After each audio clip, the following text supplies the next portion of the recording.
A medicina é muito anterior à ciência. A medicina não é uma ciência. Ela usa a ciência em uma parte das suas atividades. Mas não podemos deixar que a ciência tome conta da medicina.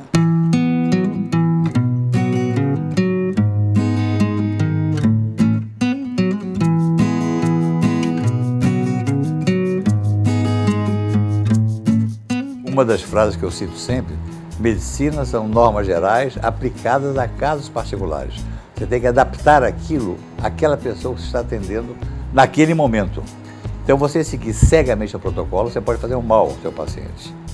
Então, você tem que estar sempre pensando de uma maneira holística, de uma maneira global. A medicina, na verdade, é o homem inserido no seu ambiente. Uma frase de Ortega y Gasset que dizia que eu sou eu e minha circunstância.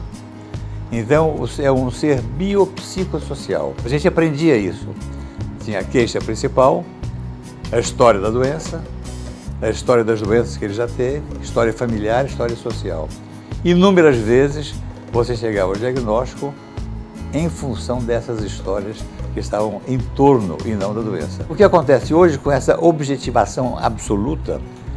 O que existe de exames complementares que hoje são erroneamente chamados de medicina diagnóstica. O diagnóstico está aqui. E de medicações é uma barbaridade.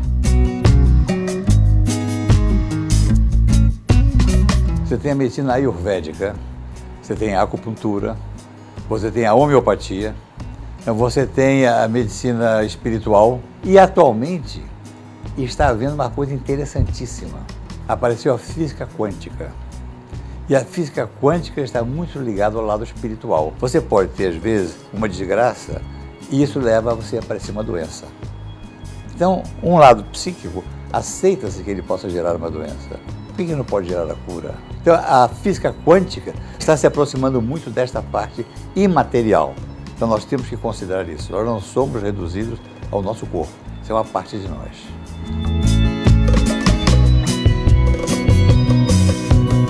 Uma consulta deve demorar 1 hora. 50 minutos, converse com o paciente. E 10 minutos, você pode examiná-lo. Esse é o ponto fundamental. Uma relação médica, intensa, profunda com o paciente, para que ele possa compreender tudo aquilo que está por volta desses sintomas que o paciente traz. Então, hoje, os intermediários pagam uma ninharia, você vai cortar cabelo, você paga mais do que uma consulta médica. O médico, então, diminui o tempo para poder ter mais gente e não perder tanto dinheiro, e com isso deforma completamente a atividade médica. Eu digo sempre que aqueles que deviam servir a medicina estão se servindo dela. São eles, a indústria farmacêutica, a indústria de exames, tá? Os hospitais, tudo isso estão se servindo e estão deformando a medicina no momento onde eu acho que vai mudar tudo e vai voltar ao que era. Eu sou otimista.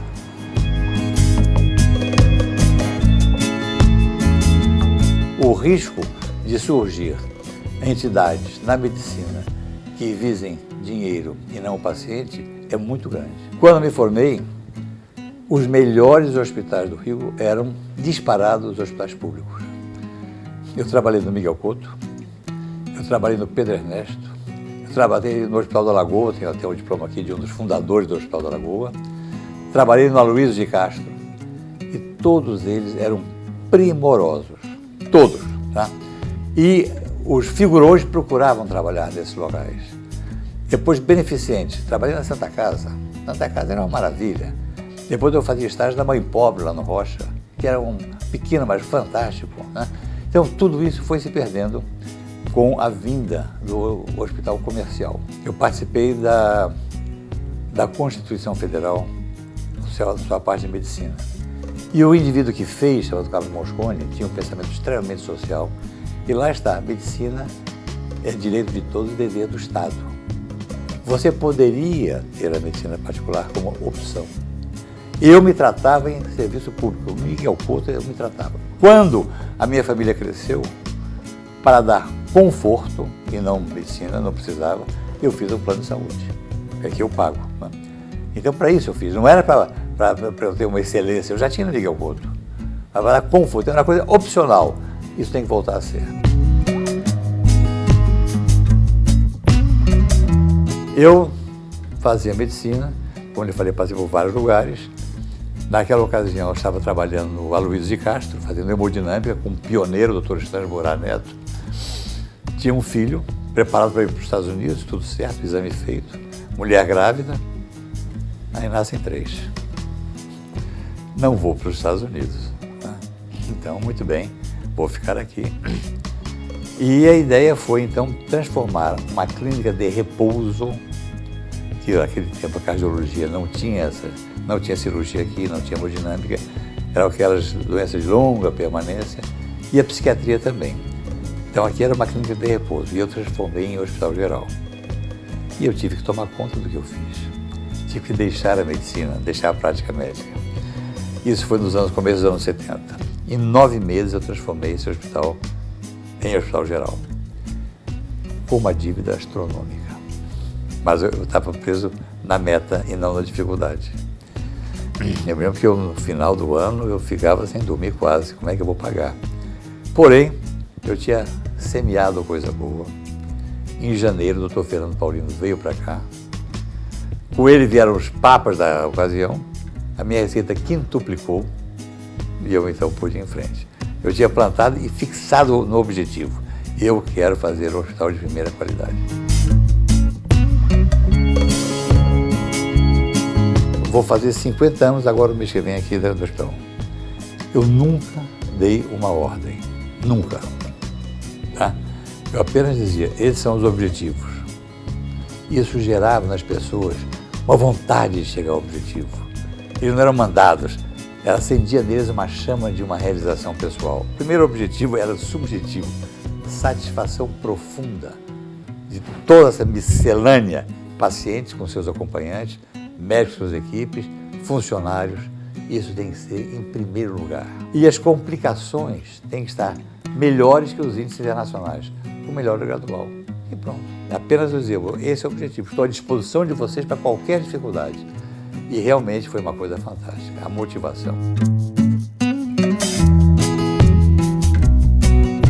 No final dos anos 80, na meados, eu então, com saudades da parte humana, não havia essa internet que tem hoje, eu ia toda semana ao Fundão, na BIREME, que é a Biblioteca Regional de Medicina, pegar artigos sobre ciências humanas e medicina. Filosofia da medicina, psicologia em medicina, sociologia em medicina, né?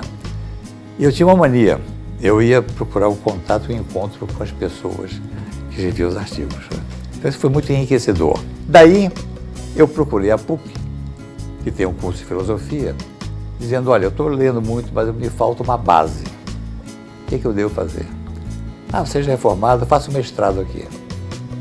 Aí eu fiz o mestrado em filosofia na PUC. Eu tinha aprendido uma coisa chamada raciocínio clínico, né? A reflexão, hoje virou um reflexo. Dor de cabeça, uma tomografia e tal. Você não quer saber se a dor de cabeça é de manhã, de tarde, de noite, quando ele comeu alguma coisa, se ele fez algum esforço. Não quer ligar nada disso à vida dele. Você quer logo fazer o exame para saber. Tá? Então isso vai encarecendo a medicina. É uma mente estreita, objetiva, pura, que vai deturpando tudo que não leva em conta valores outros que não sejam valores pecuniários. Tá? Então daí, por esse motivo, que fui fazer filosofia.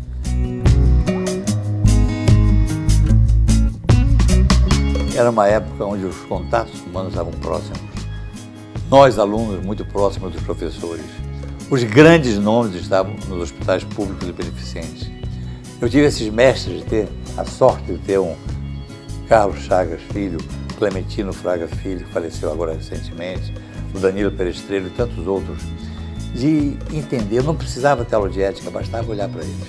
E todos nós, estudantes, que até hoje nos reunimos, né, independente de linhas de pensamento de esquerda ou direita, o pensamento de objetivo social era geral. A turma toda, eu tenho um orgulho da minha turma, fora do comum, todos tinham um objetivo social.